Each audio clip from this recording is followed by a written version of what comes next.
So, a warm welcome to everyone, all our esteemed guests, all our dignitaries, all our ladies and gentlemen, and each and every team members, those who are present here. Well, it's truly an honor to have you all with us at the beautiful, extremely amazing and incredible event, ladies and gentlemen. So today, this is not just an event, well, but a celebration of vision, collaboration and progress. A platform where idea meets innovation, efforts turn into achievement, and together we move one step closer to our shared goals. So ladies and gentlemen, this is the host Aradhna, and from my core of the heart, I welcome you all to this fantastic event. So before we start, I would like to request all of you, let's put your hands together for the fantastic event, ladies and gentlemen. Make some noise and a big clap for this incredible event. Thank you so much. And in Orissa, before we start any kind of event, any kind of Shubhakarya, as you can say, we take the holy name, Prabhu Shri Jagannath Ji. So I would like to request each and every one, kindly take your both of the hands in the air and say with me, Jai Jagannath! Bit more louder, requesting all of you once again, and with a positive smile, say with me, Jai Jagannath! Thank you so much, each and everyone, thank you very much. And, well, we all are really excited, and as you can see, as I can see, everybody is excited, and everybody is carrying a beautiful and positive smile in the morning. Well, welcome to Vision India, Plan, Develop and Ascend, a platform designed to catalyze India's transformation into New India. To open today's Holistic Health Summit, I am pleased to introduce Dr. Rajiv Rai, Honorable Member of Parliament and our esteemed Chief Coordinator. Kindly please be here on the stage, and ladies and gentlemen, please give him a big round of applause. Very good morning, sir. Thank you, Aradhna. Good morning and Jai Jagannath once again. Ladies and gentlemen, I warmly welcome all the dignitaries, guests, experts to the Vision India Holistic Health Summit here in historic and prominent city of Bhubaneswar, enriched by the culture and blessed by the divine grace of Bhagwan Jagannath. We are honored to have our esteemed chief guest, former Chief Minister, 5-time MP, National President of Samajwadi Party, and to whom I always call the most visionary leader of India, Akhilesh Yadav ji, in super session. Meanwhile, I extend my heartfelt gratitude to all experts, speakers, and participants who have joined today to contribute their knowledge, experience, and ideas for the future of holistic health in our nation. With the blessing of Bhagwan Jagannath and the collective support of all present, let us move forward with the purpose, dedication, and unity. I invite Professor Abhishek Misra, former Minister of Uttar Pradesh government and renowned professor in several universities across the world. I please Professor Abhishek Misra take forward this.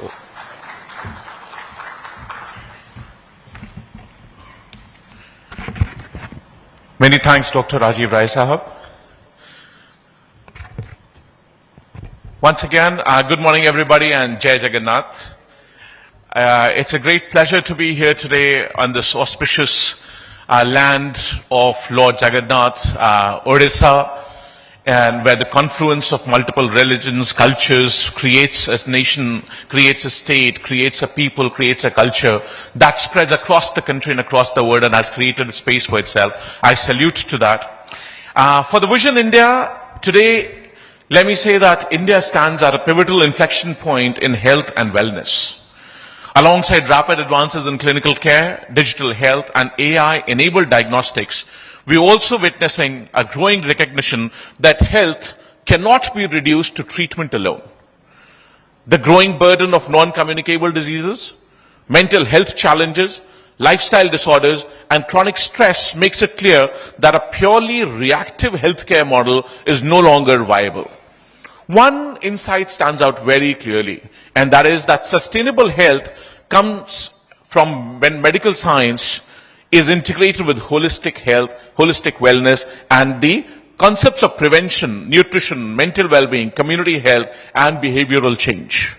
India has a unique advantage here, and now we are able to intersect that with modern science, technology, and data. However, this convergence also raises critical questions. How do we move from episodic care to continuous well-being? How do we embed prevention into healthcare financing, insurance, and delivery? And how do we ensure that innovation enhances human-centered care rather than widening the existing inequalities that the country faces? Today, Vision India panel brings together the clinical depth and the lived experiences that are needed to engage with these questions seriously. Today, the role of this dialogue is that it looks beyond silos.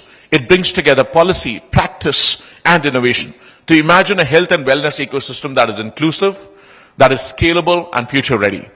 Ladies and gentlemen, it is my great privilege to welcome all of you here today, to welcome our esteemed panelists, distinguished guests, ladies, gentlemen, friends from the media, the hardworking team members who put this event together.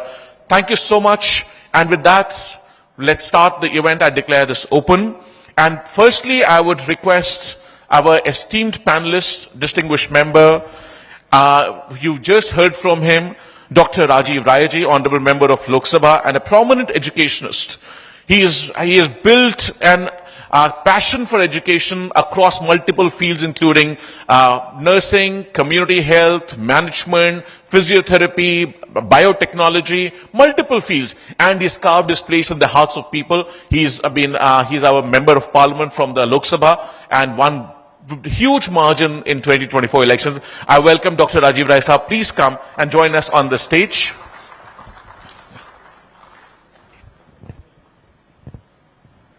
Most welcome, Doctor. I now request our esteemed guest, Dr. Alka Adhia ji, Senior Consultant Gynecological Surgery, Oncology, BLK Max Super Speciality Hospital, Delhi. She specializes in minimally invasive gynecological cancer surgeries, robotic surgeries, ovarian cancer cytoreduction and HIPEC, preventive gynecological and breast oncology, endometrial cancer, and other complex procedures. Most welcome, Doctor. It's my pleasure to now invite Dr. Pankaj Bharti, MBBS, PGDY, a dedicated physician with 23 plus years of experience in managing chronic metabolic and lifestyle disorders, experience in clinical practice, patient counseling, and long-term disease reversal. He has consulted and treated widely, including honorable presidents of India and many national leaders. He speaks regularly at IIMs, Simon Fraser University, Canada, and has organized camps in London, Singapore, and across India. Most welcome, Doctor. It is my great privilege to now welcome Dr. Ashutosh Verma ji on the stage, MBBS, DCH, MD Pediatrics, PG Diploma in Pediatric Nutrition from Boston, USA. Widely recognized and awarded, he's been awarded as a UP Health Icon in Limca Book of Records, in the World Book of Records, and by Medgate Research.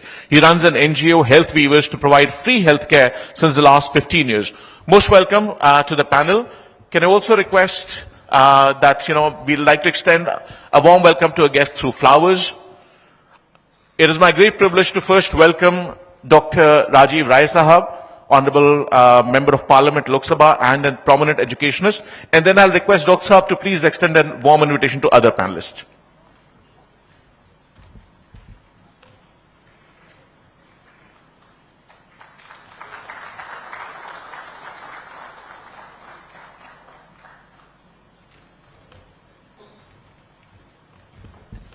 I now request Dr. Rajiv Rai to please extend a bouquet to Dr. Alka ji, please. Dr. Alka Adhia.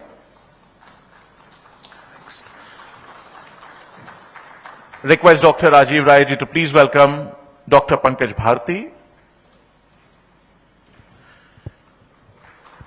Thank you. And now request Dr. Rajiv Rai to please welcome Dr. Ashutosh Verma ji. Thank you very much. Thank you.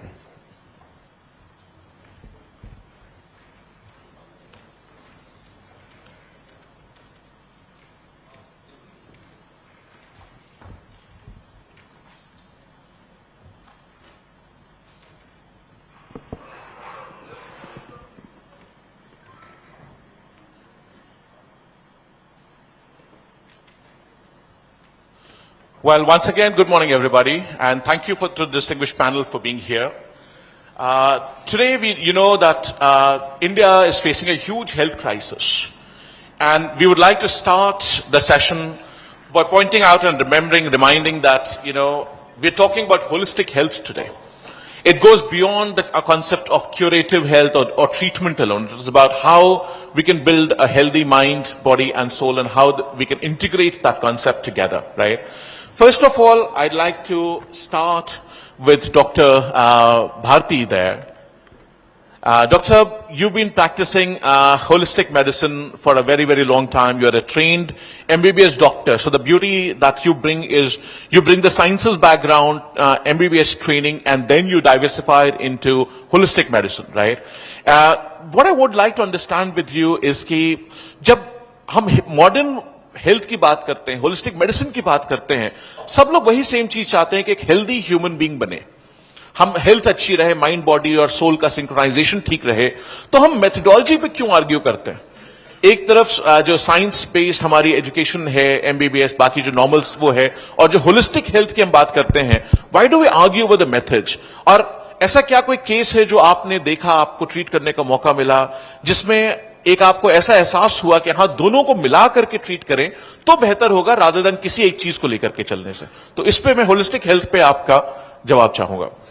देखिए, हमारी जो modern medical science है उसने extraordinary काम किया है. जब हमारा एक्यूट केसेस के मैनेजमेंट की बात होती है, जब हमारी इमरजेंसीज की बात होती है, ट्रॉमा की बात होती है, हमारा कन्फ्लिक्ट तब पैदा होता है जब सेम केयर मॉडल हमारे लाइफस्टाइल रिलेटेड डिसऑर्डर्स के लिए अप्लाई किया जाता है. जैसे आपने बताया कि हेल्थ हमारा it's not only physical health, it's mental, social and spiritual as well. So कहीं ना कहीं हमारी जो मॉडर्न मेडिकल अप्रोच है वो that is more incline toward physical health. तो जब हम एक हॉलिस्टिक हेल्थ, जैसे हमारे समिट का जो टॉपिक भी है, हॉलिस्टिक हेल्थ की जब हम बात करते हैं तो ये हमारे सारे कंपोनेंट्स में कवर होने चाहिए, और यहाँ पे कन्फ्लिक्ट की कोई बात नहीं है. हमें अपना जो स्कोप है वो पहले समझना चाहिए कि जो हमारा एलोपैथिक सिस्टम था उसका इवोल्यूशन हुआ था एक्यूट केसेस मैनेजमेंट के लिए, जो हमारी एक्यूट इलनेसेस हैं, ट्रॉमा है, सर्जरीज हैं, इनके लिए. लेकिन जहाँ पे हमारी लाइफस्टाइल रिलेटेड बीमारियों की बात होती है और अगर हम सेम केयर मॉडल वहां पे अप्लाई करते हैं तो कहीं ना कहीं कुछ चीजें हमारी मिसिंग होती हैं. तो हमारा किसी भी सिस्टम से विरोध नहीं है. सभी डॉक्टर्स का जो एम है हमें हेल्दी बनाना, लेकिन कन्फ्लिक्ट तब पैदा होता है जब हम एक ही मॉडल को हर जगह एम्प्लॉय करना चाहते हैं. तो जहां पे लाइफस्टाइल रिलेटेड डिसऑर्डर्स हैं, ऑफ कोर्स वहां पे हमारी food, nutrition, sleep, exercise, stress management की भी साथ में बात होनी चाहिए. तो ये चीजें एक दूसरे को अपोज नहीं करती हैं बल्कि कॉम्प्लीमेंट करती हैं. तो हमें दोनों चीजों को साथ में जब रख के बात करनी पड़ेगी तो ही हम एक जो हमारा होलिस्टिक हेल्थ मॉडल है वो सामने उभर कर आएगा. Thank you so much. Thank you. Dr. Let me come to the elephant in the room, as they say, colloquially speaking. Your expertise, specialization is in gynecological oncology, right? And cancer cases have been rising in this country phenomenally. Last year, the number of cases exceeded 1.5 million cases in this country. And unfortunately, Uttar Pradesh had the highest incidence of those cases. And many of those cases, especially with regards to gynecological issues, women's health issues, many times, detection becomes very late. Many times, the forefront, the proactivity that should be required for treating them, that is not exhibited. So what is your sense about, what are the most prominent cancers that are affecting especially women in India, and how holistic health So I would like you to keep that emphasis in mind, right? How we can approach that subject through that perspective and solve that quagmire that India is facing today. So truly said, there has been an increase in the cancer cases in our country, especially when it comes to women cancer. I think people will not believe that every 8 minutes one woman is diagnosed with breast cancer and every 12 minutes one woman is diagnosed with cervical cancer. And this is despite the fact that these are the only two cancers which have very robust screening services. हमारे पास breast cancer और cervical cancer prevent करने के लिए vaccination है, screening programmes हैं, but despite that, when the cancer is increasing, there has to be multiple reasons. And like Dr. Pankaj said, I truly agree that when you treat a woman with cancer, you just don't treat the cancer. Right. You treat the woman as a whole. You go beyond curing the tumor. As a person. Exactly. You take into consideration the various aspects, the various dimensions, like the emotional, psychosexual, and financial burden as well. True.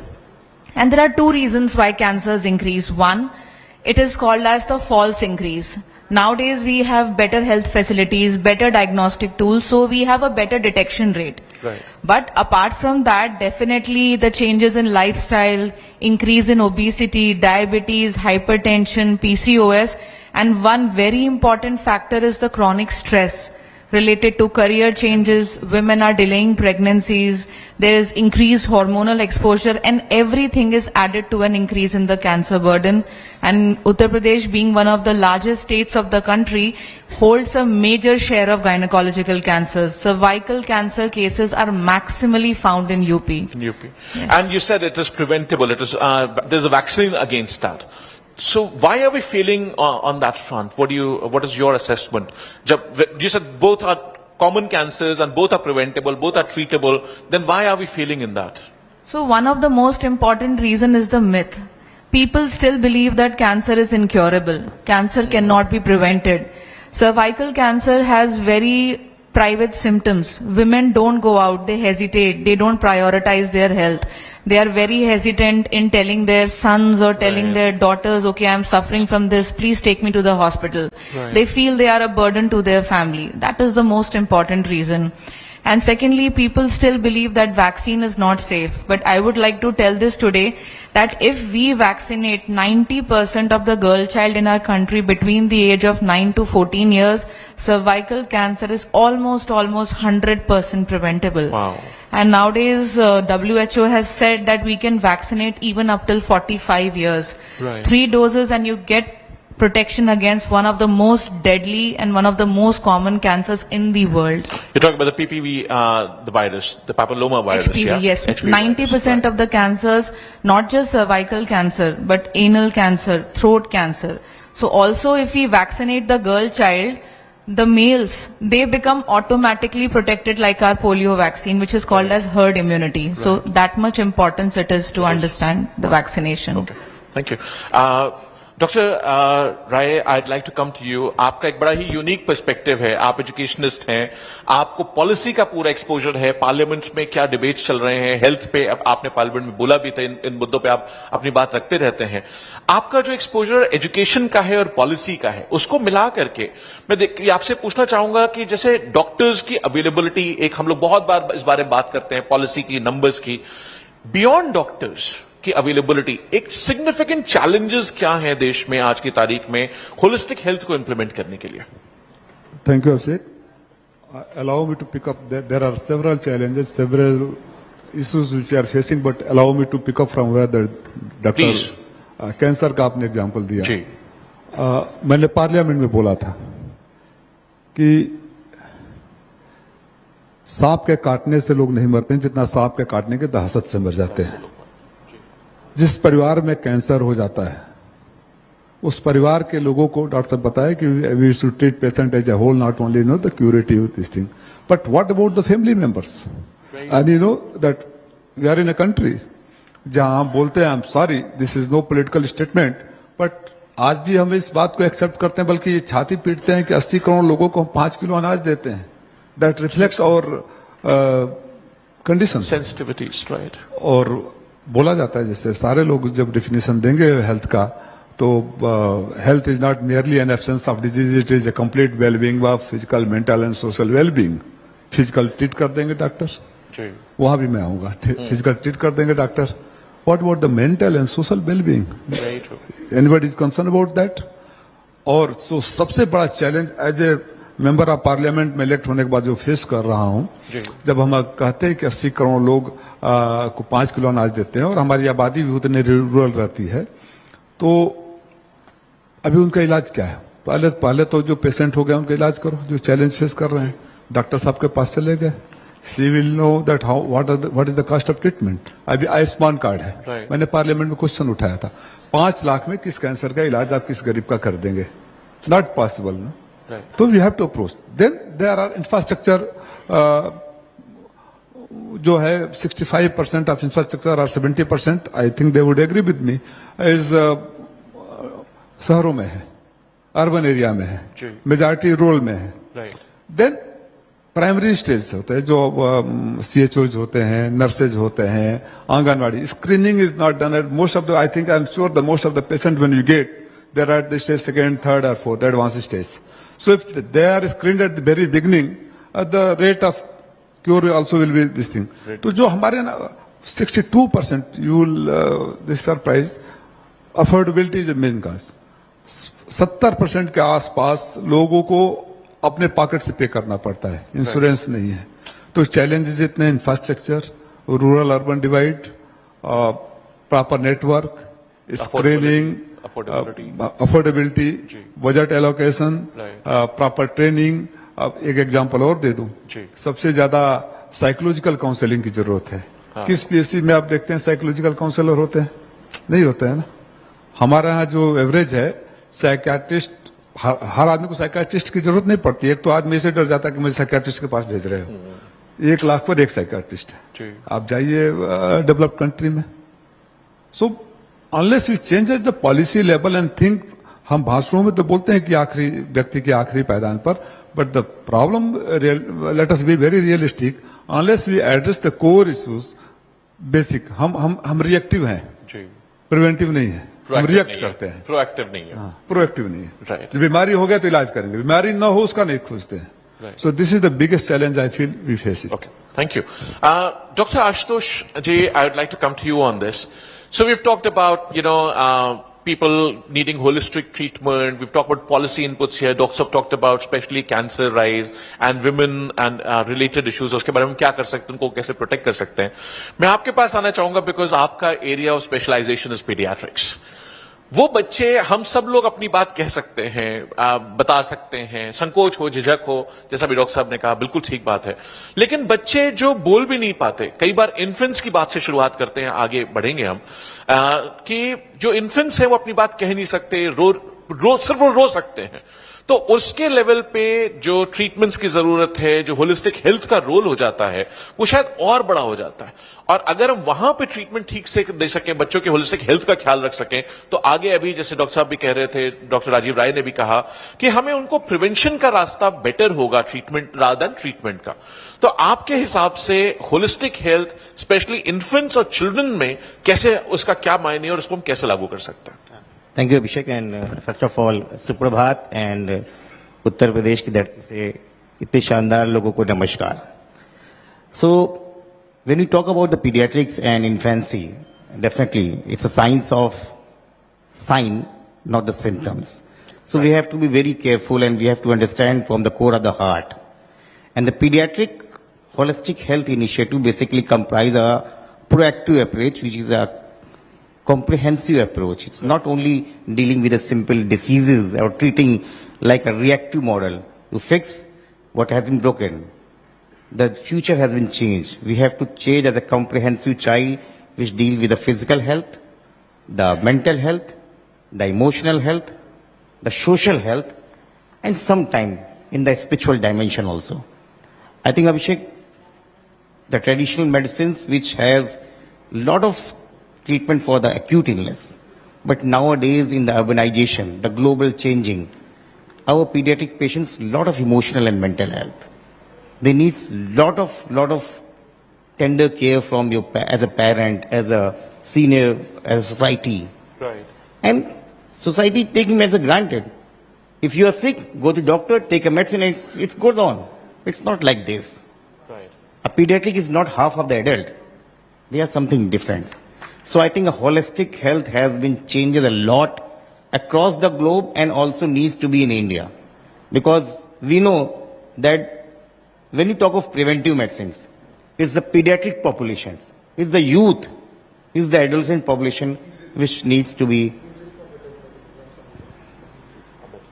Okay. So we need to be more and more preventive.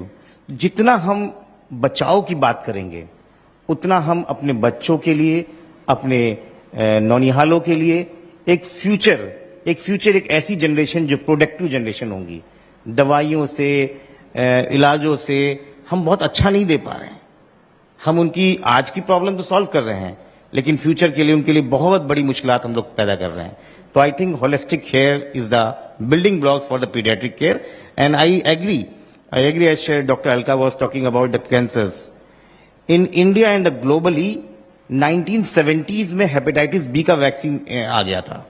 And hepatitis B is going to be prevent from the hepatocellular carcinoma, liver carcinomas.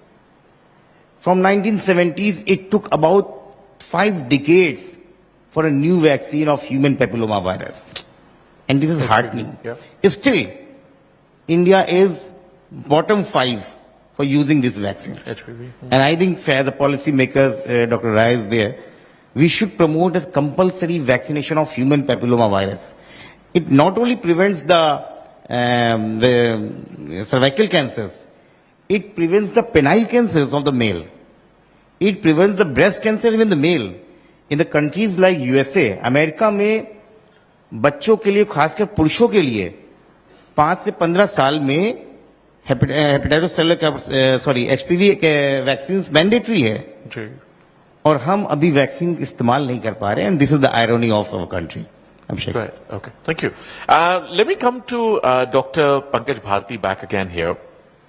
Doctor साहब, अगर आपको लगता है कि holistic health आगे बढ़ने का तरीका है, हम साइंस बैक्ड इंफॉर्मेशन जितनी है उसका इस्तेमाल करके, लेकिन बाकी इंटीग्रेटिव ह्यूमन को as a whole being treat करके हमें उसको ट्रीट करना चाहिए, तो आपको ऐसा क्यों होता है कि हम मेजॉरिटी ऑफ द टाइम्स हम सिर्फ सिम्टम्स ट्रीट कर रहे होते हैं? जैसे अगर मुझको रात में सोने में दर्द हो गया तो अब मैंने पेन किलर खा लिया और अगले दिन सुबह 2 घंटे बाद मैं भूल गया उसके बाद, लेकिन मैंने ये ध्यान नहीं दिया कि मुझे अपना पोस्चर ठीक कर लेना चाहिए, या सोते समय तकिया लगाना चाहिए, नहीं लगाना चाहिए, पतला लगाना चाहिए, मोटा लगाना, व्हाटएवर. इस तरह बहुत सारे एग्जांपल्स हो सकते हैं, वॉकिंग में, खड़े होने में, बैठने में, चेयर्स पे. तो हम ट्रीटमेंट्स को क्यों ट्रीट कर रहे हैं और पूरे को क्यों नहीं ट्रीट कर रहे हैं?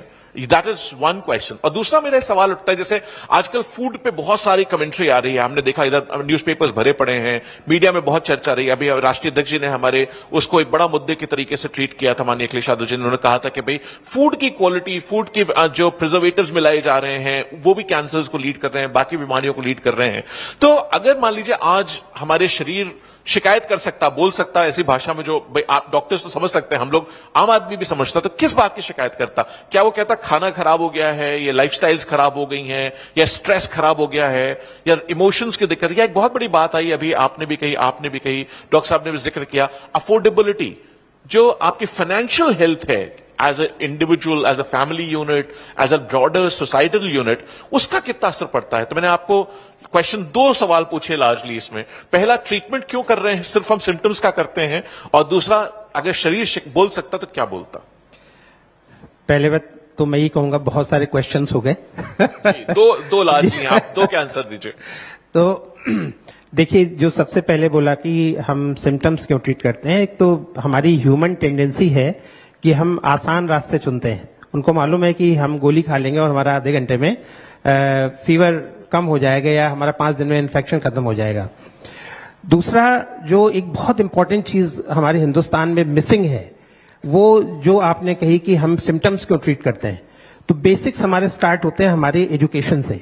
जब हमारी प्राइमरी एजुकेशन है, हम देखते हैं कि हम बहुत ज्यादा बुक्स का बर्डन होता है, स्टडीज का बर्डन होता है, लेकिन हमें बेसिक चीजें, न्यूट्रिशन के बारे में, हमारा पोस्चर कैसा हो, हमारा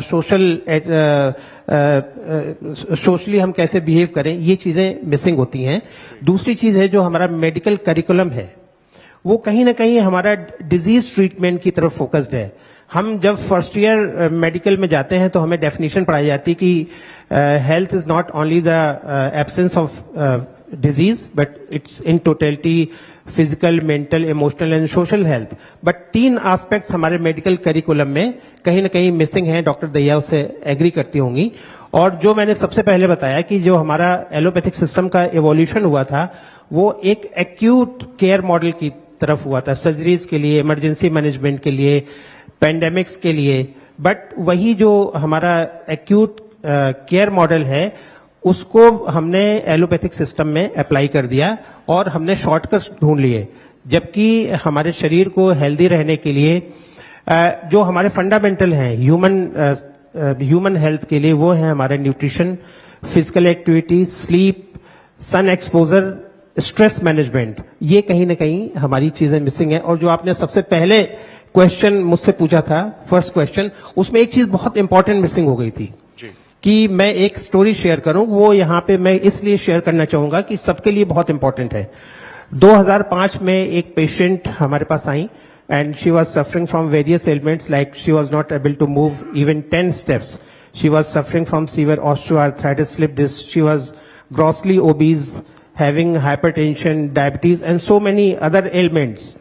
But when I offered treatment to her, she was showing reluctance. And after 8 years, when she tried everything, when her condition even deteriorated, then one fine day I got an opportunity to treat her, and within 3 months program, she was able to walk at least 3 kilometers. She was relieved from all kinds of pain. She reduced at least 12 kg weight. She reduced diabetes medicine, hypertension medicine, and she was able to sleep without even a single pill. And this case is very close to my heart, and I would like to tell you in front of you all, but she was my mother. और इसके बाद अभी मैं doctor Dahiya से discuss कर रहा था, ये केस है जब मैंने उनको ट्रीट किया था 2011 में, और अभी 2025 में 3 महीने पहले she was diagnose with duct cell carcinoma and it was metastatic. और उसका असर ये हुआ कि उनको इतना फेथ था ये हॉलिस्टिक अप्रोच पे, उन्होंने कहा कि नहीं मैं ठीक हो जाऊंगी। एंड मैंने उनको केस बताया कि आज के दिन शायद उनका 50th डे है, 50वां दिन है, और उनका जो प्राइमरी साइड से ट्यूमर है वो 65% रिड्यूस हो गया है। Interesting, very nice. ये क्यों हो गया है कि she was not treated symptomatically, she was not given any radiotherapy और कीमोथेरेपी और surgical intervention. She was treated holistically, metabolism was corrected, and her tumor cells were deprived of food, hyperventilated, hyperoxygenated, and given optimum nourishment. So this is one case study. So in coming future, probably thousands of such case studies I'll be able to tell from such stages. Right. Thank you. I'm so happy. मैं एक सवाल जो और मैंने आपसे पूछा था कि अगर आज सबसे बड़ा इश्यू या टॉप 3 इश्यूज आप आइडेंटिफाई करें जो सबसे ज्यादा प्रॉब्लम्स क्रिएट कर रहे हैं, हमारे शरीर आज कह पाता, तो क्या कहता आपसे? सबसे पहले हमारी बात होती कि जो हमारे बॉडी है वो स्ट्रेस मैनेजमेंट की बात होती, क्योंकि जब हमारी बॉडी स्ट्रेस में होती है तो उस समय वो फाइटिंग मोड में होती है, इमरजेंसी मोड में होती है। उस समय जो न्यूट्रिशन है वो हमारे ऊपर काम नहीं करता, एक्सरसाइज काम नहीं करती, हम स्लीप से डिप्राइव होते हैं, और अच्छे से अच्छा न्यूट्रिशन भी हमारी बॉडी में एसिमुलेट नहीं होता है। हमारा इन्फ्लेमेटरी मार्कर्स बढ़ जाते हैं, हमारा स्ट्रेस लेवल बहुत बढ़ जाता है, हमारा इम्यून सिस्टम डाउन हो जाता है, हमारा डाइजेशन डिस्टर्ब हो जाता है। तो ये जो प्रोसेस है ये बहुत लंबे समय से चल रहा होता है। लेकिन जैसे ही हम अपना स्ट्रेस ठीक करते हैं, हम देखते हैं कि वही न्यूट्रिशन जो हमारे लिए काम नहीं कर रहा था, वही न्यूट्रिशन हमारे लिए मेडिसिन हो जाता है। हमारा एक्सरसाइज करने में मन करता है, हमारी स्लीप बेटर हो जाती है। तो stress is number 1 killer, but only stress is not important. Stress is number 1, but still you cannot, there is a role of diet and physical movement, exercise and adequate sleep. And nowadays we are not exposed to the sun. Sun exposure is very, very, very important. So when we combine all these factors together और हमारी body stress free होती है तो हमारा healing process जो है accelerate हो जाता है। जो चीजें हमारी जिंदगी भर में हील नहीं होनी चाहिए, वो with in a few months और विद इन अ ईयर वो हमारी हील होनी शुरू हो जाती है। सो होलिस्टिक मेडिसिन से हीलिंग प्रोसेस हमारी क्विकर हो सकती है, ऐसा आप डॉक्टर साहब का कहना है। ओके डॉक्टर साहब, Alka ji, I come to you now.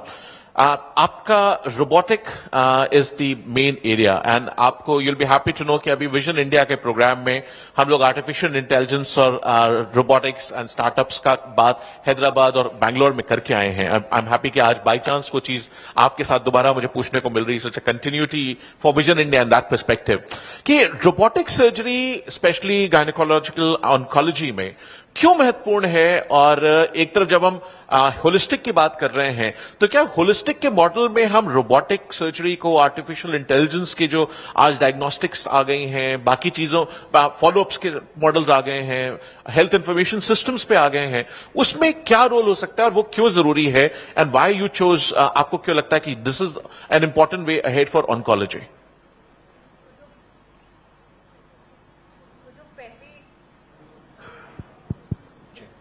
So the first robotic surgery जो हम कहते हैं वो आज से 10 साल पहले इंडिया में हुई थी, मेदांता में। और हमें हमेशा ऐसा लगता है कि रोबोटिक सर्जरी मतलब कोई रोबोट ऑपरेट करेगा, उसमें डॉक्टर का कंट्रोल नहीं होगा, तो वो फुल प्रूफ नहीं होगी, उसके रिजल्ट्स अच्छे नहीं होंगे। बट मैं आज as a gynaec oncologist, women cancer care expert ये बोलना चाहूंगी that it is a beautiful technology. उसने कैंसर केयर के गेम को कंप्लीटली चेंज कर दिया है। जहां पहले हम किसी कैंसर की बात करते थे, उसकी सर्जरी की बात करते थे, स्पेशली फीमेल्स में, अब जैसा कि मैंने बताया कि औरतें कई बार अपने हेल्थ को प्रायोरिटाइज नहीं करती, वो अपनी फैमिली को सबसे पहले रखती हैं। और जब तक उनको कोई हेल्थ कंसर्न होता है तब तक बहुत लेट हो जाता है, जब तक वो हॉस्पिटल पहुंचते हैं। और डॉक्टर मोस्टली ये समझाते हैं कि अभी तो बीमारी काफी बढ़ गई है, तो हम दूरबीन की सर्जरी नहीं कर सकते, हमें आपकी ओपन खुले हाथ की सर्जरी करनी पड़ेगी। फिर महिला ये सोच के घबरा जाती है, ओहो इतनी बड़ी सर्जरी मतलब 10 दिन अस्पताल में, 3 महीना बिस्तर पे, 6 महीने तक मैं कोई काम नहीं कर पाऊंगी, मेरी फैमिली सफर करेगी। तब भी वो अपने बारे में नहीं सोचते, अपनी फैमिली के बारे में सोचते हैं। तो आज सिनेरियो कंप्लीटली चेंज हो चुका है जी। मैंने खुद ने लगभग 300 रोबोटिक सर्जरी करी है टिल डेट। पेशेंट आते हैं, सर्जरी कराते हैं और विद इन 2 डेज अपने घर चले जाते हैं। जो चीज हमें दूरबीन से या ओपन आईज से इतनी दिखती है, वो रोबोटिक सर्जरी से इतनी बड़ी दिखती है। तो गलती होने का, सर्जरी के खराब होने का, ब्लड लॉस होने का, सबका चांस ना के बराबर होता है। और ये एक बहुत बड़ा रेवोल्यूशन है सर्जिकल इंडस्ट्री में। मुझसे भी बहुत कई मतलब बड़े बड़े डॉक्टर्स हैं जिन्होंने 1000-1500 सर्जरी कर ली हैं। और लेडीज खुद हमें आके बोलती हैं कि हमें इतनी घबराहट थी, आज से 10 साल पहले मेरी आंटी का इलाज हुआ था, वो तो आज तक भी ठीक नहीं हुई है, बट मैं 2 दिन में घर चली गई और मुझे लगा ही नहीं कि मेरी क्वालिटी या क्वांटिटी ऑफ लाइफ पे कुछ भी असर पड़ा है। So definitely it is a big change. और मैं सबको ये एनकरेज करना चाहूंगी that early detection saves lives. जितना जल्दी डिटेक्शन होगा उतना सिंपल इलाज होगा और उतना कम आपका रिकवरी पीरियड होगा। एक ब्रेस्ट कैंसर का पेशेंट 10-20 साल बहुत आराम से सरवाइव करता है अगर आप जल्दी से अपने शरीर के किसी भी बदलाव को अपने डॉक्टर के पास ले जाएं। तो ये भूल जाइए कि कैंसर मतलब death sentence. This thing has to change. बहुत अच्छी और बहुत नॉर्मल लाइफ आप जी सकते हैं अपने फैमिली मेंबर्स के साथ। और जैसा कि हम फाइनेंशियल बर्डन की बात करते हैं, मैं एज अ डॉक्टर जो कि कॉर्पोरेट सेटअप में बैठी हूं, बिल्कुल समझती हूं कि फाइनेंस से बड़ा कभी कुछ नहीं होता। तो अगर आप जल्दी आएंगे तो कम इलाज, कम खर्चा और अच्छी जिंदगी। तो ये सोचिए और अपनी बीमारी को डॉक्टर के पास लेके जाइए, बस वो ही इम्पोर्टेंट है। क्या कैंसर ट्रीटमेंट में होलिस्टिक हेल्थ के पर्सपेक्टिव से हमें कुछ चीजों पर ध्यान रखना चाहिए जिससे कैंसर का इंसिडेंस कम हो सकता हो? होलिस्टिक के साइंस में क्या ऐसे डेवलपमेंट्स हुए हैं जो आप लोगों तक पहुंचते हो, जो आप प्रिस्क्राइब करती हैं किसी पेशेंट को या किसी को कि भाई ये भी साथ में करो, वो क्या चीजें हैं? सो होलिस्टिक केयर का अगर कहीं रोल है तो सबसे ज्यादा कैंसर केयर में ही है। मैं तो ये बोलना चाहूंगी, जैसे कि सर ने समझाया कि बहुत सारी ऐसी चीजें होती हैं जो इंटरलिंक्ड होती हैं। हम बोलते हैं मॉडिफाइबल फैक्टर और नॉट मॉडिफाइबल फैक्टर। मतलब कुछ ऐसी चीजें जो हमारे कंट्रोल में हैं, जो हम कर सकते हैं और हमारे कैंसर होने के रिस्क को ही प्रिवेंट कर सकते हैं। अच्छा। लेकिन कुछ ऐसी चीजें होती हैं जो आदमी के कंट्रोल में नहीं होती। तो कंट्रोल में क्या है? डाइट अच्छी करो, टोबैको, स्मोकिंग, अल्कोहल से दूर रखो, वजन को कम रखो। कुछ ऐसी चीजें हैं जिन पे हमारा कोई जोर नहीं है, जैसे बढ़ती उम्र, हमारी फैमिली हिस्ट्री, हमारा जेनेटिक मेकअप Genetics, right. या फिर क्रोनिक स्ट्रेस, तो इन चीजों को चेंज करना कई बार मुश्किल होता है, बट एटलीस्ट जो हमारे कंट्रोल में है हम उसको चेंज करके अपना रिस्क कम तो कर सकते हैं, अगर कंप्लीटली खत्म भी नहीं कर सकते तो। True. Right. Thank you. Thank you. Dr. Sahab, Dr. Rajiv Rai, I'd like to come to you. हमने होलिस्टिक हेल्थ की बात की, केयर की बात की, बट केयर एक्चुअली जो देने की बात आती है तो nursing becomes very very important as an issue, क्योंकि डॉक्टर साहब लोग तो भाई आएंगे, उनके पास बहुत बड़ा पेशेंट का लोड है, देश में अभी भी डॉक्टर्स की बहुत कमी है, रेशियोज हम और आप सभी जानते हैं, तो उसमें जो नर्सेज का रोल है, जो सपोर्ट स्टाफ का रोल है, वो इतना इंपॉर्टेंट होता है और उसको हम लोग बहुत बार ऐसे डिबेट्स में नहीं ध्यान देते। आपका उसमें एक बहुत जीवन भर का तजुर्बा रहा है, आपने उस पर काम किया है, आपने उसको बहुत नजदीक से देखा है, तो आपको क्या लगता है नर्सेज का क्या रोल है और उसमें नर्सिंग केयर में सिग्निफिकेंट चैलेंजेस आज देश में क्या है? अभिषेक, आपने सही कहा कि नर्सिंग का बहुत बड़ा रोल है। मैं लगभग 30 सालों से नर्सिंग एजुकेशन में हूं और मेरे सैकड़ों स्टूडेंट्स हर साल पास होकर, और आई एम प्राउड दैट दुनिया में कहीं भी जाओ तो हमारे स्टूडेंट्स मिल जाते हैं। लेकिन मुझे कहने में थोड़ा भी झिझक नहीं है कि जिन नर्सेज से हम सबसे ज्यादा एक्सपेक्ट करते हैं और सबसे ज्यादा रोल होता है, उनके साथ हिंदुस्तान ने, हमारे देश ने सबसे ज्यादा इंजस्टिस किया है और इंजस्टिस जारी है। नर्सेज का एक्सपेक्टेशन क्या है? आपने सही कहा, डॉक्टर साहब लोगों के पास लोड रहता है स्पेशलाइज्ड, जैसे आप गायनी में है, ऑन्कोलॉजी में है, तो लिमिटेड है, लिमिटेड स्पेशलाइजेशन है, पेशेंट्स ज्यादा है। आप दवा देंगे, sign, symptom, cure, progress, diagnosis सब सही होगा। साइकोलॉजिकल काउंसलिंग, फैमिली का कंडीशन, हाइजेनिक, हम तो समझते हैं नर्स का मतलब दवाई दे दिया, बीपी नाप लिया, पट्टी कर दिया, नर्स का मतलब हो, और हमारी रिस्पेक्ट भी उसी के प्रोपोर्शनेट होती है उसके लिए। सच्चाई है ना? बिल्कुल ठीक कह रहे। नर्सेज का जो काम है, right from identifying, evaluation, doctor को रिपोर्ट करना, प्रोग्रेस रिपोर्ट करना, फैमिली मेंबर से बात करना, पोस्ट ऑपरेटिव केयर, डिस्चार्ज के बाद उनको क्या करना चाहिए, उनके न्यूट्रिशन का, इतनी ज्यादा रिस्पांसिबिलिटी है। लेकिन सबसे जो क्राइसिस जो मैं समझता हूं, अभी मैं जब यहाँ आया से 1 हफ्ता पहले मुझे जापान से और जर्मनी से 1,000 नर्सेज के, ट्रेन नर्सेज के लिए रिक्वेस्ट आया, राइट, जीरियाट्रिक नर्सेज के लिए। अच्छा, ओल्ड एज। मैं गया था पहली बार 2008 में लंदन में गया, तो मुझे कोई बोला नर्सिंग होम दिखाने ले जा रहे हैं, ऑक्सफोर्ड ले गए। नर्सिंग होम जब हम गए, छोटी सी कहानी कर दूं, तो एक नर्स आया, मास्क बना था, आते ही पैर छुआ, पैर छूने से मैं समझ गया कि मेरा स्टूडेंट होगा, but we don't recognise everybody. Sir मैं 94 का हूं, तो वो ओल्ड एज होम, वहां ओल्ड एज होम होता है, हमारे यहाँ स्पेशलाइजेशन ही नहीं है। 60,000 हमारे नर्सेस बाहर जा रहे हैं हर साल, हर साल। गवर्नमेंट ऑफ इंडिया का ये जियो है कि एक नर्स की सैलरी मिनिमम 1 लाख रुपया होनी चाहिए। जो बाहर जा रहे हैं उनकी? नहीं, अच्छा, हमारे देश में बाहर जा रहे हैं तो लाखों में कमा रहे हैं। इंटरेस्टिंग। अच्छा। मुझे बोलना चाहिए या नहीं बोलना चाहिए? मेरे दुबई में सेंटर थे, मैं वहां 6,000 दिरहम देता था, राइट। अब सोच लीजिए यहाँ क्या देता है। यहाँ नर्सेज का, आप नर्सिंग से होलिस्टिक हेल्थ में काम करने के लिए बात करते हैं, जो नर्स खुद ही माल न्यूट्रिशन के शिकार हो financially, I am sorry to make this statement, ठीक कह रहे हैं, पेट खाली रहता है तो दिमाग भी 100% नहीं करता है। Very true. और आप रेशियो देखेंगे तो हमारे देश में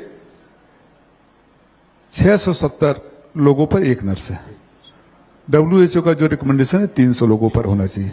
और जो नर्सेज हैं, अभी एक छोटा सा एग्जांपल देकर कैसे हम डाइल्यूट कर रहे हैं, जब मैंने बोला कि इंजस्टिस कर रहे हैं, कैसे हम डाइल्यूट कर रहे हैं। अभी पिछली बार मैं बहुत बचा के, पॉलिटिकल मैन हूं, फिर भी बहुत बचा के स्टेटमेंट दे रहा हूं कि इसको कोई पॉलिटिकल कलर न दे। नहीं। एक साहब मंत्री बनते हैं, उनका मेडिकल कॉलेज खुलता है, उन्होंने 2-2, 3-3 डॉक्टर यहां बैठे हैं, एक ऑर्डर पास कर दिया कि हर मेडिकल कॉलेज में नर्सिंग की सीटें 300 बढ़ा दी जाएगी, 300 तक दिया जाएगा। 4 साल 1200 प्लस जीएनएम का लो 300, 900, 2100 नर्सेज को पढ़ाना। क्या खाली आप डिग्री बांटना चाहते हैं या क्वालिटी ऑफ एजुकेशन देना चाहते हैं? उन नर्सेज का आप मैन पावर की तरह यूज करना चाहते हैं। जब हम पर्सनल गेन के लिए किसी नोबल प्रोफेशन को डाइल्यूट करने लगते हैं तो सबसे बड़ा इंजस्टिस होता है। नर्सेज को, अगर मेरा मानना है कि अगर नर्सेज को वेल ट्रेंड स्पेशलाइज्ड किया जाए, उनको उनका हक दिया जाए, तो एक तो जो ब्रेन ड्रेन होता है वो रुके। दूसरी बात, वो नर्सेज का काम इतना प्रिवेंशन, अब हमारे यहाँ कम्युनिटी हेल्थ अफसर्स होते हैं, वो नर्सिंग का होता है, CHS होते हैं। अब वहां आप जाओगे तो उनकी जो फैसिलिटी देखोगे, उनके साथ जो एक्सप्लॉयटेशन होता है, तो हमारे साथ होते हुए भी हम सबसे बड़े एक्सपोर्टर हैं नर्सेज के, और हम सबसे बड़े क्राइसिस में है। क्राइसिस तो मेरा ये मानना है कि जब तक हम नर्सिंग एजुकेशन को क्वालिटी एजुकेशन देके उनके साथ जस्टिस नहीं करेंगे, और हर सब्जेक्ट का, आप कैंसर की हैं तो they should have exposure in cancer ward, cancer treatment, then paediatric होना चाहिए, जीरियाट्रिक होना चाहिए। हमारे यहाँ पढ़ाकर वो भेज दिया जाता है। तो that is the biggest challenge I face. Nursing education is not given due respect and proper attention what it deserves. Right. और मुझे लगता है कि अगर नर्सिंग एजुकेशन को इम्प्रूव कर दे, क्वालिटी एजुकेशन दे, तो आप लोगों का भी वर्कलोड बनेगा, आपके अच्छे सही रिपोर्ट आएगी, तो आप ट्रीटमेंट भी सही ढंग से दे पाओगे। कर पाएंगे। जब वो रिपोर्टिंग ही सही नहीं होगी तो क्या करें। ठीक बात। आपने एक बड़ी महत्वपूर्ण मुद्दा उठाया, मैं चाहूंगा उस पर थोड़ा सा एक सवाल और मेरे मन में आ रहा है।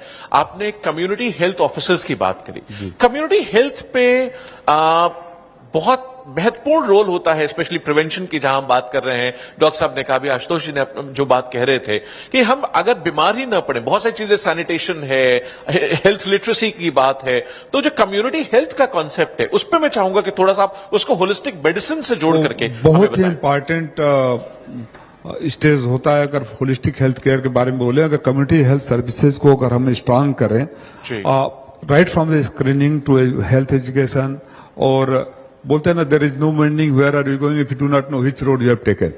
Right. तो आपको जो हमारे कम्युनिटी हेल्थ अफसर है, कम्युनिटी सेंटर्स हैं, रूरल एरियाज में वेल ट्रेन एजुकेटेड हो, तो वहीं पर दो चीज कर रहे हैं। अभी थोड़ी देर पहले हम बात कर रहे थे कि हम प्रोएक्टिव नहीं है, रिएक्टिव है। तो वो प्रोएक्टिविटी का एक तरीका बन प्रोएक्टिविटी, सकता है। वहां प्रिवेंशन हो जाएगा। जब हम बात कर रहे हैं prevention is better than cure, वहां स्क्रीनिंग हो जाएगी। वो हेल्थ कम्युनिटी हेल्थ सेंटर में वो आइडेंटिफाई हो जाएगा कि वो डॉक्टर आशुतोष को भेजना है कि डॉक्टर अलका को भेजना है। हमारे तो मरीजों को जानकारी नहीं होती है। जब तक जानकारी होती है, फिल्टर होते होते जाते हैं। फिर जो हेल्थ स्कीम्स है, वैक्सीनेशन है, बच्चों को एजुकेट करना है, हाइजीनिक कंडीशन करना है, न्यूट्रिशन के बारे में बताना है। जो न्यूट्रिशन के बारे में बताएंगे तो उनका फिर प्रिवेंशन होगा। फिर रिपोर्टिंग सिस्टम होती है, जो रिपोर्टिंग हमारी सरकार थी, फिर वो आ जा रहा है घूम फिर के। तो मुख्यमंत्री जी ने एक आइडेंटिफाई किया था डेटा, मेडिसिन का डेटा का, तो पता चल जाता था कि किस इलाके में कौन सी मेडिसिन की ज्यादा खपत हो रही है, तो उसकी बीमारी वहां ज्यादा होती है। तो जब तक आप सर्वे नहीं करेंगे, और फिर बात कर रहा हूं, सारा सिस्टम कर दीजिए, डेटा नहीं होगा। अखिलेश जी मुख्यमंत्री थे, तो एक जो हम मेंटल हेल्थ की बात कर रहे हैं, एक गरीब को ये कम से कम इतना था कि अगर मुझे कैंसर की बीमारी हो गई है, किडनी या हार्ट की बीमारी हो गई, अगर 30 लाख का भी इलाज में खर्च होगा तो सरकार वहन करेगी। तो उस चीज को तो हम वो खाली पैसा नहीं दे रहे थे। आप try to understand, that was helping as a preventive medicine. और फिर preventive medicine for home, for the family members. वो डिप्रेशन का शिकार ना हो, स्ट्रेस का शिकार ना हो। डिप्रेशन, स्ट्रेस से फिर बीपी, डायबिटिक, पता नहीं कितनी ओबेसिटी, कितनी बीमारियां होती है। तो जब होलिस्टिक हेल्थ में पूरे सिस्टम को, community health, nursing, expert doctor, infrastructure, distribution of medicine, quality of education, जब तक कंप्लीट नहीं करेंगे, होलिस्टिक हेल्थ की बात भी कंप्लीट नहीं होगी। Very true, very true, thank you. Doctor Ashutosh ji, यहां अभी depression, stress, financial burden, occupational hazards, emotional wellbeing, इन सारी चीजों की बात हो रही थी। लेकिन आपकी फील्ड में जब हम बच्चों की बात करते हैं तो चैलेंजेस बिल्कुल अलग हैं, इश्यूज बिल्कुल अलग हैं। तो आपको क्या लगता है, वो कौन से 3 चीजें या 5 सबसे महत्वपूर्ण चीजें हैं जो होलिस्टिक हेल्थ के हिसाब से हमें बच्चों के लिए ख्याल रखना चाहिए? अगर माँ बाप को सोचना है, फैमिली को सोचना है, कम्युनिटी को सोचना है, सरकारों को सोचना है, डॉक्टर्स को सोचना है, तो क्या 5 चीजें हैं?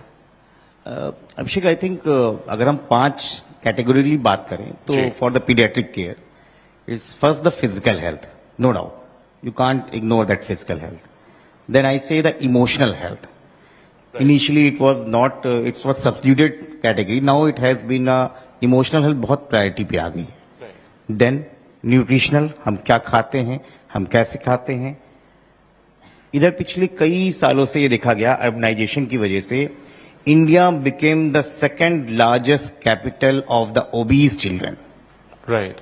मतलब ये बड़ी आयरनी है कि फूड इंडस्ट्री ने पहले हमको पिज्जाज दिए, बर्गर्स दिए, डोनट्स दिए, और फिर हमारे बच्चों को दिए, फिर बच्चों के साथ वो ओबेसिटी की प्रॉब्लम दी, और अब इंडिया में हाइपोथायराइडिज्म और diabetic means pre diabetic childrens की बाढ़ सी आई हुई है.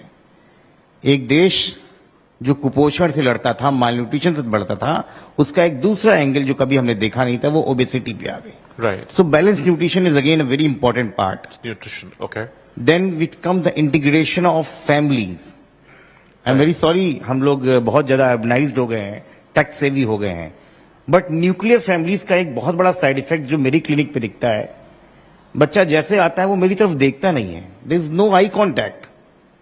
वो कहता है डॉक्टर साहब वो बहुत नाक बहरी, सर्दी है, जुकाम है, ये है. मैंने कहा नहीं नहीं कुछ नहीं है. वो देख नहीं रहा मेरी तरफ.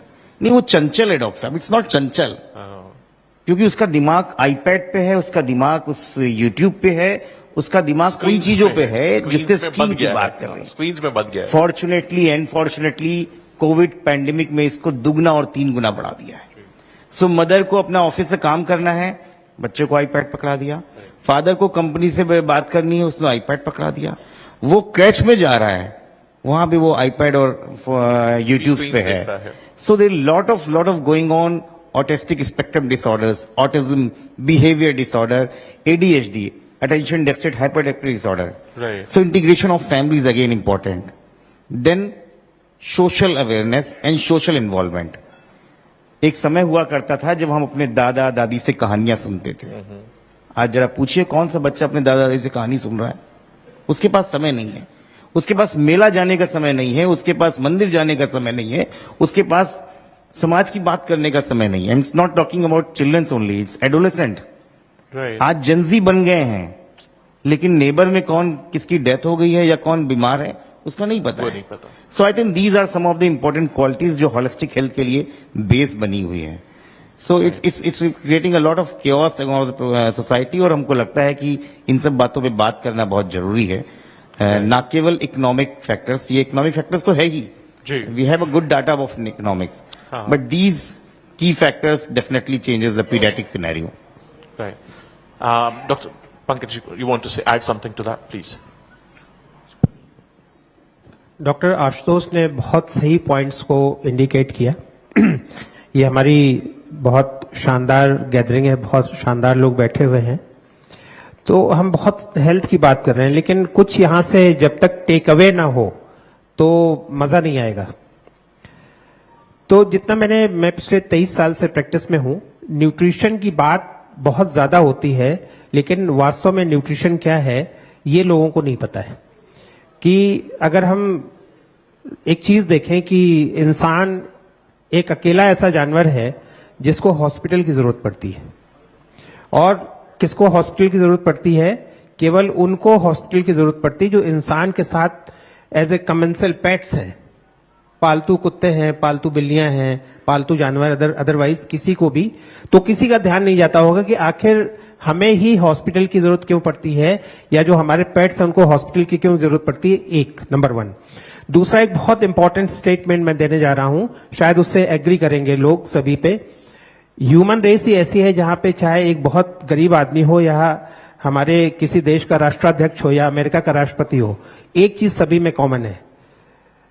चाहे कितना बड़ा इंडस्ट्रियलिस्ट हो, चाहे कितना बड़ा पॉलिटिशियन हो, चाहे कितना बड़ा ब्यूरोक्रेट हो, एक चीज बड़ी कॉमन है, वो है न्यूट्रिशनली डेप्राइव्ड है. न्यूट्रिशनल डेफिशिएंसी रिलेटेड डिसऑर्डर से 100% वर्ल्ड पॉपुलेशन सफर कर रही है. कभी इसका ध्यान किसी का ध्यान इसकी ओर जाता है कि क्यों? मैं अग्रिम पंक्ति से बैठे हुए लोगों से बस सिर्फ हाथ उठाना चाहूंगा कि क्यों best of the best nutrition के बाद भी हमारे जो 100% ग्लोबल पॉपुलेशन है दैट इज न्यूट्रिशनली डेप्राइव्ड. आपको क्या लगता है क्यों है उसका? वही मैं उसका जवाब शॉर्ट में देना चाहता हूं, क्योंकि हमारा जो 100% फूड है वो कुक्ड फूड हम खा रहे हैं. कि जैसे ही हम अपने फूड को हीटअप करते हैं तो हमारे फूड से लाइव एंजाइम्स एंड फाइटोन्यूट्रिएंट्स सबसे पहले डेड हो जाते हैं, नंबर 1. सेकेंडली, जो हमारे माइक्रोन्यूट्रिएंट्स हैं, जैसे हम कार्बोहाइड्रेट्स खाते हैं, प्रोटीन्स खाते हैं, फैट्स, फैटी एसिड्स हैं, ये डीनेचर्ड हो जाते हैं.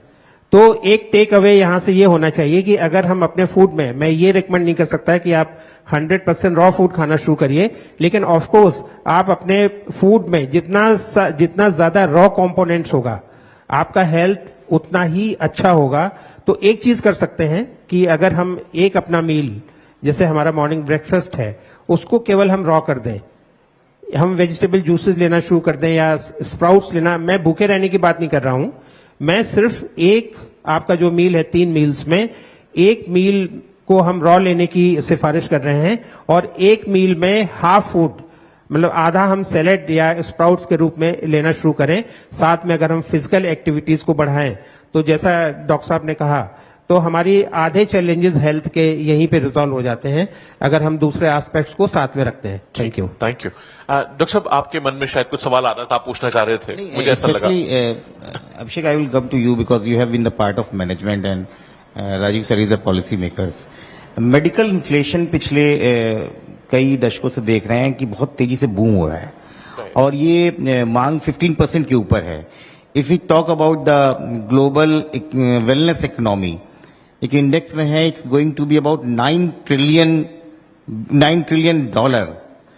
तो हम जब होलिस्टिक हेल्थ की बात करते हैं, इंडिया का जो ग्लोबल मार्केट है वो पिछले 10 सालों में दुगने से ज्यादा हो गया है, 12 मिलियन।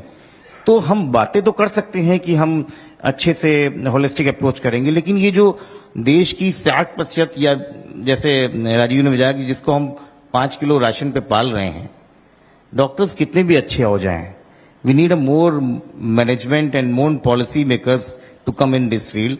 और मुझे लगता है कि आप दोनों से बेहतर इस पे कोई अच्छा कमेंट नहीं कर सकता। Your take on this holistic medicine for as a doctor हमें एक सीखने को मिलेगा आपसे। डॉक्टर साहब, आप पहले इफ यू वांट टू से देन एंड आई क्लोज मैं विद उसके पहले डॉक्टर साहब वाली में एक लाइन जोड़ दूं जी। कि खाली इंसान ही एक ऐसा जानवर है कि जो हॉस्पिटल जाता है तो डॉक्टर साहब इंसान ही एक ऐसा जानवर है जो पैदा होते ही रोना शुरू कर देता है। कोई और जानवर पैदा होते नहीं रोता है, जिंदगी भर शिकायतें करते रहते हैं और निराश चले जाते हैं। अगर if you start taking care of our self in proper manner, बहुत सारी चीजें आसान हो जाएगी।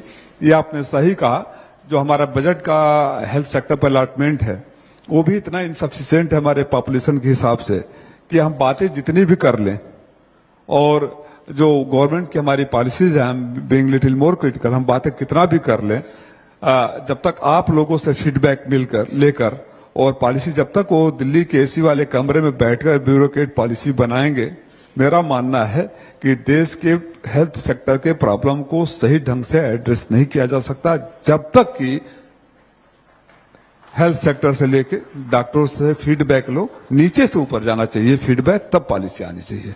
10 years बैक हम 1.5% ऑफ द जीडीपी एक्सपेंड करते थे अपने हेल्थ सेक्टर में। हेल्थ सेक्टर आज 2%। आईएमए कह रही है 3.5% से नीचे हम बेसिक हेल्थ केयर नहीं दे सकते। मिनिमम 2.6%, 2.6 मिनिमम 2%, और हमको नहीं मिल रहा है। हमें ये पॉलिसी मैटर फंसता है, चाहे गवर्नमेंट्स कितनी भी आए। But why we are not focusing on these proactive approaches rather than all this. जानते हो गेम कैसे होता है? दिखा दिया जाएगा कि 2014 में इतना खर्चा हो रहा था, 2024 में इतना खर्चा। 2014 में जो ट्रीटमेंट हो जाते थे, महंगाई का जो रेट था और आज तक जो पैसे की वैल्यू थे, जोड़ ले तो प्रैक्टिकली कुछ नहीं हुआ है, बातें बहुत हो गई। Late us be honest. अगर देश का स्वास्थ्य, मैं पार्लियामेंट में लाइन बोला था कि अगर देश के लोगों का स्वास्थ्य खराब हो तो देश का स्वास्थ्य कभी ठीक नहीं हो सकता। देश के लोगों का स्वास्थ्य ठीक करिए। आपने जो कहा, I just give a closing comment on that कि आज जो एडवांस कंट्रीज है जिनको हम एडवांस कहते हैं हेल्थ के बारे में, तो अगर आप देखें तो जीडीपी का 6 से 7% तक का आउटले खर्च करता है। अमेरिका कई सालों में जो बजट का है 10, 12, 13% तक के आउटलेस खर्च होते हैं। हम अभी भी 1.5 से 2% के बीच में स्ट्रगल करते रहते हैं जीडीपी का आउटले। एक तो वो बात। दूसरी, अभी जो डॉक्टर राजीव राय ने कही, इन्फ्लेशनरी टेंडेंसीज अगर आप जोड़ लेंगे तो 2014 और 24 में जो बजट का इंक्रीज है, जंप है, वो एक्चुअली उसका जो आउटपुट आएगा वो नेगेटिव आएगा, पॉजिटिव कंट्रीब्यूशन नहीं है। So that is something because inflationary tendencies have actually reduced the buying power जो उस पैसे से हम खरीद सकते हैं ट्रीटमेंट। तीसरा, एक बहुत बड़ा मैं कह सकता हूं कि इस देश में जो ट्रेंड शुरू हुआ है, and this is against nobody, हमारे मंच पे सारे गेस्ट बैठे हुए हैं, लेकिन जो कॉर्पोरेटाइजेशन हुआ है, and corporatisation in the sense जो स्पेशली भारत सरकार की पॉलिसीज के तहत हुआ है। फॉर एग्जांपल, आज की तारीख में जितने हमारे बड़े कॉर्पोरेट हॉस्पिटल्स थे जो होम ग्रोन थे, जो जिन पे ये सेंसिटिविटीज थी कि आप सस्ते दाम पे भी ट्रीटमेंट करेंगे, सरकारें उनको सब्सिडाइज जमीनें देती थी, सब्सिडाइज बाकी चीज इंसेंटिव्स दिए जाते थे, वो भी सब कॉर्पोरेट्स को सेल आउट हो गए। आप इंश्योरेंस सेक्टर में देखिए 50%, 49, आज 50% से ऊपर 75, अब 100% अलाउ कर दिया गया है। सिमिलर ट्रेंड है हमारे यहां ओनरशिप ऑफ डायग्नोस्टिक चेन्स, और सिमिलर ट्रेंड है towards global money, towards corporate global money in insurance sector and दवाओं की कंपनियों में। हमारी जो बड़ी बड़ी कंपनियां थी उनको भी बाहर की बड़ी कंपनियां आकर के खरीद रही हैं, और बड़े आप देखिए इस समय ओलंपिक के क्षेत्र में क्या हो रहा है, इली लिली वाला आपको बहुत अच्छे से एग्जांपल्स पता है। तो उन चीजों को कंट्रोल करना पड़ेगा, सरकार को अपना आउटले बढ़ाना पड़ेगा, ह्यूमन रिसोर्स पे डेवलप करना पड़ेगा, तब जाकर के शायद हम इस देश को एक हेल्दी नेशन की तरह बना सकें। अदरवाइज आज की तारीख में जो रिसोर्सेज हैं उनसे ये सच पूछिए तो संभव नहीं है। But Abhishek, contrary to this, we can say that we have also, Alok Ranjan sir, you can explain. हम जब होलिस्टिक हेल्थ की बात करते हैं तो इंडियन जो मार्केट है वो 2018 से it was about $100 million US. In 2024 it's become $156 million US and is projected to be $256 million. अब इशू क्या है कि suppose we are talking of balance nutrition, तो बड़े बड़े प्रोटीन पाउडर्स आ गए हैं that costing about ₹1,000 a box of 500 grams. True. So how can you expect a child या एक मध्यम वर्गीय परिवार वो 2 डिब्बे भी नहीं खरीद पा रहा है, और हम होलिस्टिक हेल्थ की बात कर रहे हैं। तो पॉलिसी क्या ऐसा तो नहीं है कि it's become a part of a elite class only rather than, और जो लास्ट पायदान पे खड़े हुए व्यक्ति के लिए कुछ तो हमें हेल्थ को एलीट क्लब नहीं बनाना है, दैट इज हमें नहीं बनाना है, और हमको होलिस्टिक हेल्थ पे वहां बात करनी है। Sorry, with that we have run out of time, we will close this session. हम 2-4 सवाल अगर कोई हो तो 2-3 सवाल हम ले सकते हैं, हमारे पास उतना वक्त है। जी प्लीज आइडेंटिफाई योरसेल्फ एंड एक माइक दे दीजिए।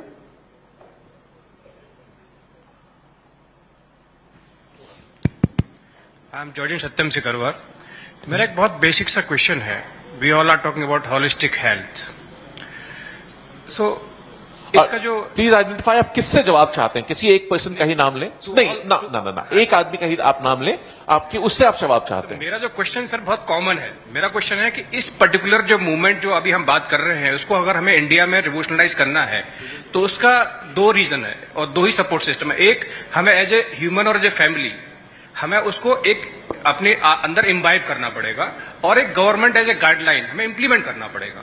ठीक बात। तो वो क्या क्या छोटे छोटे स्टेप्स हैं जो as a family head one should take at an individual और एज ए गवर्नमेंट के कई सारे स्टेप्स होते हैं, maybe at the block level, maybe at the district level, maybe at state level, और तो may be national level. तो ऐसे छोटे छोटे क्या क्या स्टेप्स हैं which should be taken into consideration and start as an implementation, क्योंकि बहुत छोटे छोटे स्टेप्स हैं जो हम एज ए फैमिली ले सकते हैं और एज ए गवर्नमेंट भी ले सकते हैं। वो क्या क्या हो सकते हैं?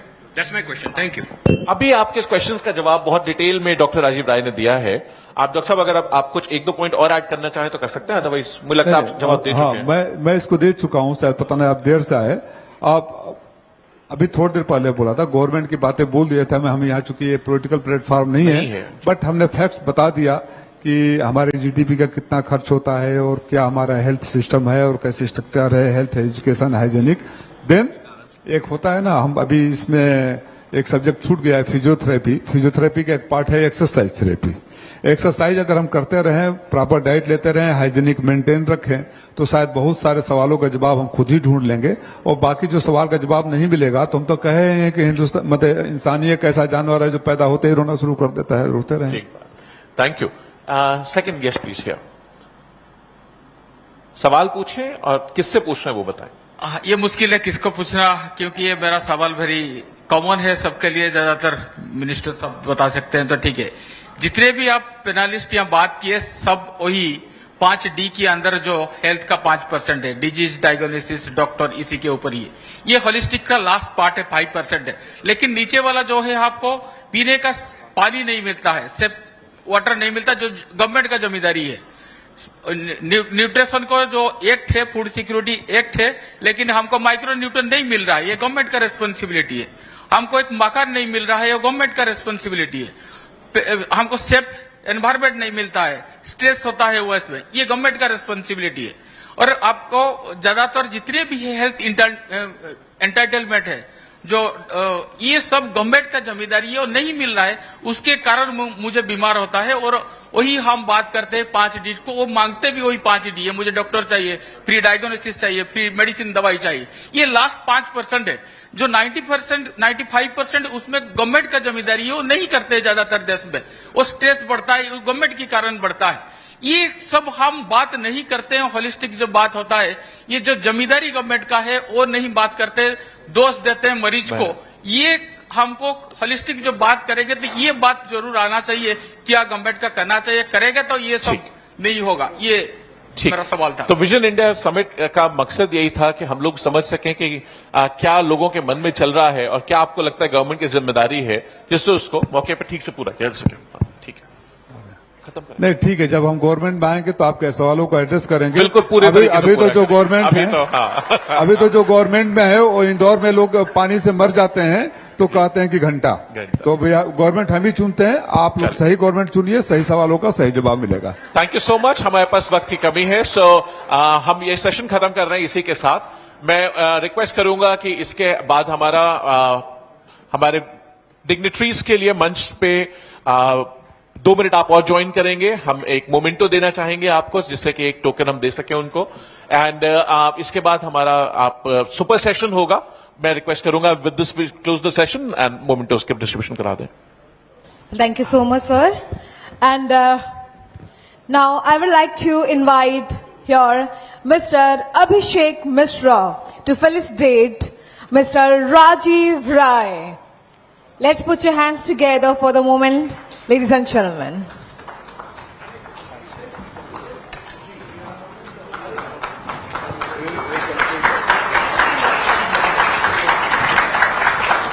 It's a great pleasure and honor to welcome the National President of Samajwadi Party, 5 times Member of Parliament, former Chief Minister of Uttar Pradesh, Honorable Shri Akhilesh Yadav ji. Most welcome, sir. It's an honor to have you here. तो मैं request करूंगा, हमारे राष्ट्रपति जी आगे हैं कि please अपने हाथों से हमारे गेस्ट्स को सम्मानित करेंगे। Sir, please, maybe you could start with Dr. Alka ji.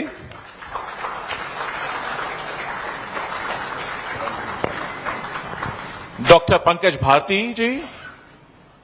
एक जोरदार तालियों की please निवेदन give a करेंगे। warm round of applause. Honorable Shri Akhilesh Yadav ji, giving a memento for memories to Dr. Pankaj Bharti, please. Next, to Shri Rajiv Rai ji, it's a great honor, sir. Sir. And lastly, I would request a memento for Dr. Ashutosh Verma ji, please, in the hands of Honorable Shri Akhilesh Yadav ji. It's a great moment of pleasure and privilege, sir. Thank you so much. Thank you so much. And with that, we close this session. Thank you, sir. And